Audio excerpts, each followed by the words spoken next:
Egypt is not just going to be your regular retreat. It's not going to be like an excursion, just you going out through the temples and stuff like that.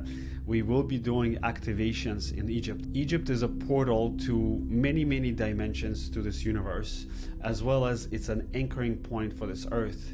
So it is like the crown center that opens up to all different dimensions. We will be doing karmic healing there. We will be doing ancestral healing, as well as doing different meditations in different temples. We will be closing the whole trip in the pyramids in Giza.